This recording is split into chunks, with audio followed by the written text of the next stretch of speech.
Hello दोस्तों, आपका स्वागत है आपके अपने YouTube channel easy study hub में। आज जो सी जी टेट 2024 का पेपर 2 हुआ अपर प्राइमरी लेवल के लिए, ठीक है, तो उसमें का हम लोग कौन सा पोर्शन देख रहे हैं? मैथ के पोर्शन का अभी आंसर की देख रहे हैं। तो इसमें पहला क्वेश्चन था, एक रचनावादी कक्षा में क्या अपेक्षित है? बच्चे शांतिपूर्वक शिक्षण का अनुसरण करें, क्रियाकलाप में सक्रिय भागीदार बने, खुलकर विचार विमर्श करें, हल किए गए प्रश्नों का अभ्यास करें। तो रचनावादी में क्या चीज़ होता है कि क्रियाकलाप में जो है बच्चे हैं वो सक्रिय रूप से भागीदार रहें और खुलकर विचार विमर्श करें। तो हम लोग का सही आंसर कौन सा होगा? B number. अगला क्वेश्चन, एक बच्चे कि गणित सीखने के संदर्भ में सीखने के मॉडल में कौन कौन सी बातें सम्मिलित होनी चाहिए। अब बोल रहे हैं सीखने के मॉडल में क्या क्या है होनी चाहिए।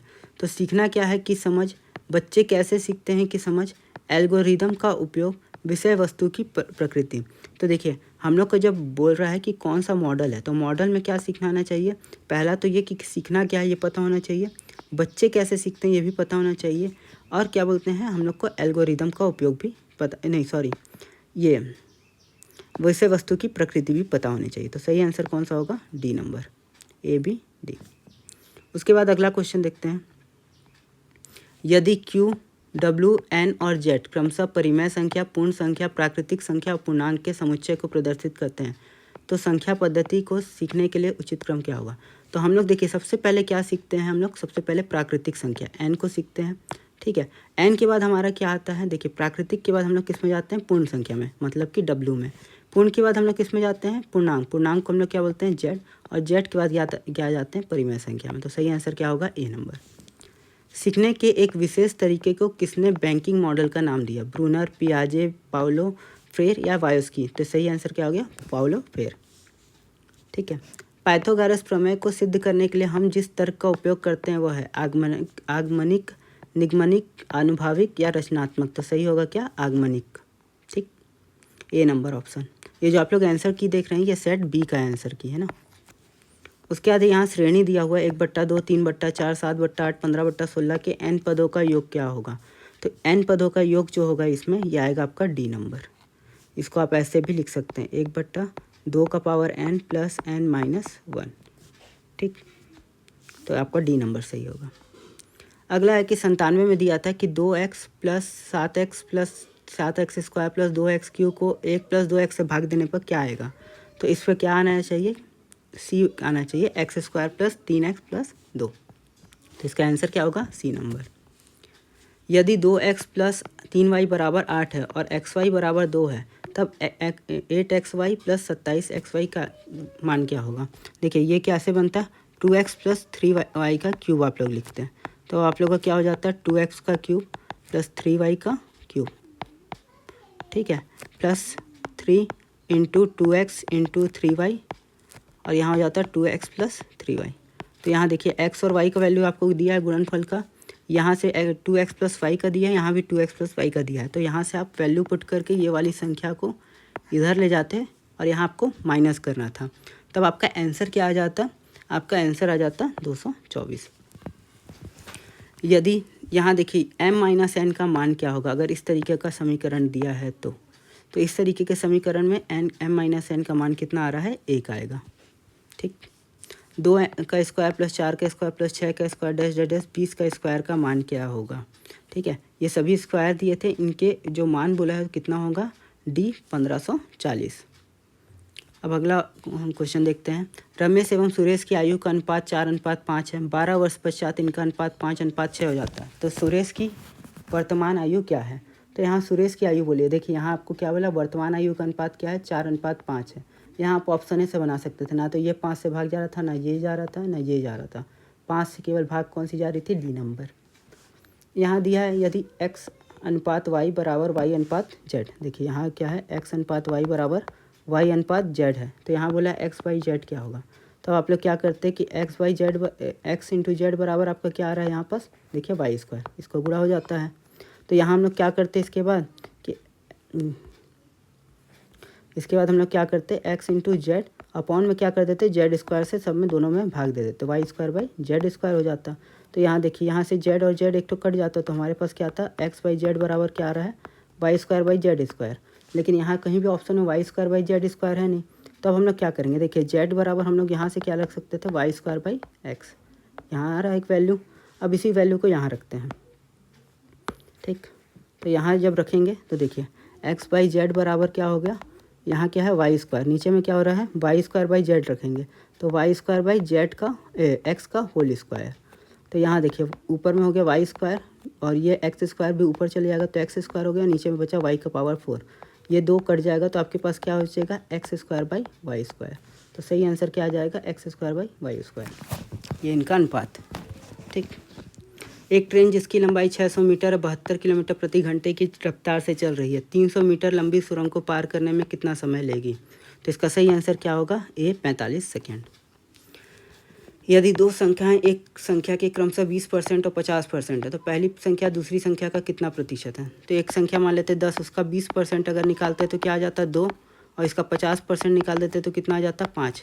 तो यहाँ पूछ रहा है 2 5 का कितना प्रतिशत है, तो 2 5 का कितना प्रतिशत है 40। यदि 60 पुस्तकों का क्रय मूल्य 40 पुस्तकों के विक्रय मूल्य के बराबर है तब लाभ का परसेंट क्या होगा। ये वाला क्वेश्चन मैं कई बार अपने वीडियो में कराया हूँ कि 40 गुणित सी पी इंटू 60 गुणित सी पी इंटू 40 गुणित एस पी। तो यहाँ सी पी और एस पी का हम लोग को अनुपात मिल जाता है, कितना मिल जाता है 40 बट्टा में 60, ठीक है। तो इन लोग दोनों का अंतर कितना है यहाँ 20 बट्टा में हम लोग क्या कर रहे हैं सी पी से गुणा 100% कर देते हैं। यहाँ से 2 बार में कटता है, ये 1 बार में 50 बार में कट जाता है, तो सही आंसर क्या आ जाता है 50%। एक समचतुर्भुज का परिमाप 160 सेंटीमीटर है। यदि एक विकर्ण की लंबाई 60 सेंटीमीटर है तब समचतुर्भुज का क्षेत्रफल होगा। तो इसका सही आंसर क्या आएगा 300√60 सेंटीमीटर स्क्वायर। यदि एक त्रिभुज के कोणों का अनुपात 2:3:4 है तो सबसे बड़े कोण का अनुपात क्या मान क्या होगा। तो ये आएगा कितना 80 डिग्री। इसी तरीके का हम लोग एक क्वेश्चन किए थे जिसमें हमें पूछा था कि सबसे बड़े कोण और सबसे छोटे कोण के अंतर कितना होगा। आप लोग देखे होंगे, तो वाला वीडियो में ये था, सेम क्वेश्चन था। एक त्रिभुज की भुजाओं की लंबाइयाँ क्रमशः 5 सेंटीमीटर 12 सेंटीमीटर और 13 सेंटीमीटर है। विपरीत शीर्ष से 13 सेंटीमीटर लंबी भुजा पर डाले गए लंब की लंबाई क्या होगी। तो इसका सही आंसर क्या होगा ए 60 बट्टा में 13 सेंटीमीटर।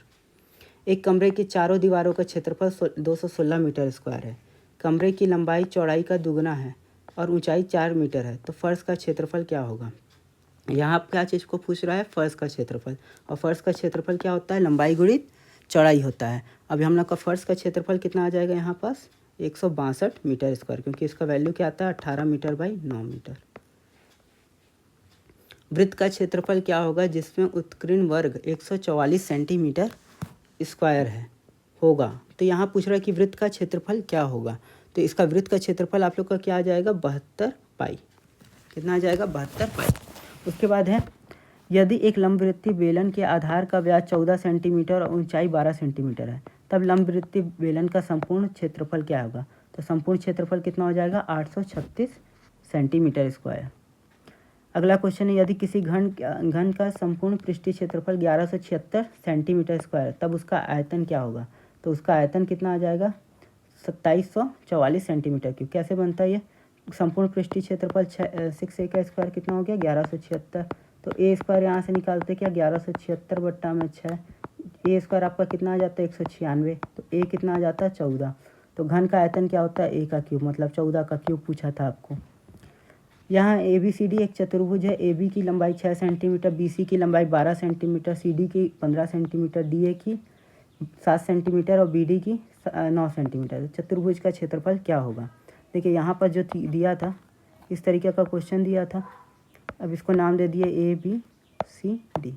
देखिए ठीक है। उसके बाद ए बी दिया है 6 सेंटीमीटर, बी सी दिया है 12 सेंटीमीटर, सी डी दिया है क्या 15 सेंटीमीटर, डी ए दिया है 7 सेंटीमीटर और बी से डी हम लोग को कितना दे दिया है 9 सेंटीमीटर।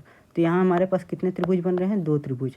तो हम लोग एक फार्मूला पढ़े थे हीरोन्स का एस माइनस ए, एस माइनस बी और एस माइनस सी और इसका अंडर रूट। यही क्या होता है त्रिभुज का क्षेत्रफल। तो इससे हम लोग एक त्रिभुज का क्षेत्रफल और दूसरे त्रिभुज का क्षेत्रफल निकाल के दोनों को जोड़ सकते थे। और एस क्या होता है तीनों भुजाओं का योग बट्टे में 2। तो इससे आपका आंसर क्या आ जाता है डी 74.98 सेंटीमीटर। एक समद्विबाहु समकोण त्रिभुज का परिमाप √2 + 1 है तब विकर्ण की लंबाई क्या होगी। तो इसके विकर्ण की लंबाई कितना आ जाएगा 1 आ जाएगा। समद्विबाहु बोल रहा है मतलब इसके 2 भुजाएं थी वो बराबर थी। समकोण बोल रहा है और ये दोनों भुजाएं अगर बराबर है तो ये दोनों भुजा कितना आ रहा है 1/2 1/2 1/√2। ठीक है। और ये आ जा रहा है आपका कितना 1। तो विकर्ण की लंबाई हो जाएगा 1। एक आयत के कर्ण और उसके एक भुजा से 2 गुना है, तो आयत के भुजाओं का अनुपात कितना होगा? तो इसका आंसर आप लोग का क्या आ जाएगा? C number. ठीक। निम्नलिखित पाई में कुल 720 अंक हैं, तो गणित में प्राप्त अंक। देखिए 720 अंक कितने को बता रहा है? 360 डिग्री को, मतलब ये 2 अंक बता रहा है 1 डिग्री का। इसके यहाँ 96 डिग्री है, तो 96 दूना कितना होता है आपका? 192। तो सही आंसर क्या हो जाएगा? सी 192। अगला क्वेश्चन है, चित्र में उम्र वर्ग 25 से 34 और 35 से 44 व्यक्तिगत आय का अनुपात। ठीक है, तो व्यक्तिगत 25 से 34 का कितना है? 24% है, और 35 से 44 का कितना है आपका? 20% है। 24/20 को उनका काटेंगे तो हम लोग को कितना आ रहा है? 6/5 है ना। आंसर क्या हो जाएगा? ए नंबर। निम्नलिखित में से किस देश की जनसंख्या जर्मनी से 25% अधिक है? तो जर्मनी की जनसंख्या कितना है? 16। 16 का 25% कितना होता है? ये हो जाता है 4, मतलब 16 + 4 = 20। तो 20 किसका है? तो 20 केवल इंग्लैंड का। तो आपका सही आंसर क्या हो जाएगा? इंग्लैंड। प्रथम 50 प्राकृतिक संख्याओं का माध्य कितना होगा? तो ये क्या हो जाता है? 50.5। जितनी संख्या है उसको 2 से भाग देना है और उसमें कितना जोड़ देना है? हाफ को जोड़ देना रहता है। निम्न आंकड़ों का समांतर माध्य क्या होगा? ये आंकड़े दिए गए थे, इसका सही आंसर क्या आएगा? 56। इसको बनाते कैसे आप लोग? इसको देखिए, यहाँ इसका आधा करते तो कितना आ जाता है? 10। 20 और 0 का। इसका माध्य लेते तो कितना आ जाता है? 30। इसका माध्य लेते तो कितना आ जाता है आपका? 50। इसका माध्य लेते तो कितना आता है? 70। इसका माध्य लेते तो कितना आ जाता है आपका? 90।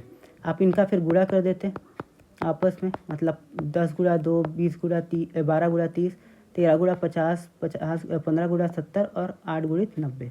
ये इसका वैल्यू जो आता है उसको भाग कितना करते हैं? विद्यार्थियों की कुल संख्या, जो कि कितनी है? 50। इससे आप करते तो इतना आंसर आ जाता। तो ये थे आपके 30 क्वेश्चन मैथ के 30 क्वेश्चन पूछे थे, उनका आंसर की। आशा करता हूँ इसमें आप लोग लगभग सब सही क्वेश्चन मतलब आंसर दिए होंगे। और आपके कितने क्वेश्चन सही हुए इसको आप लोग कमेंट में ज़रूर बताइएगा। और वीडियो पसंद आया तो प्लीज़ इस चैनल को लाइक शेयर और सब्सक्राइब जरूर करिएगा। Thank you.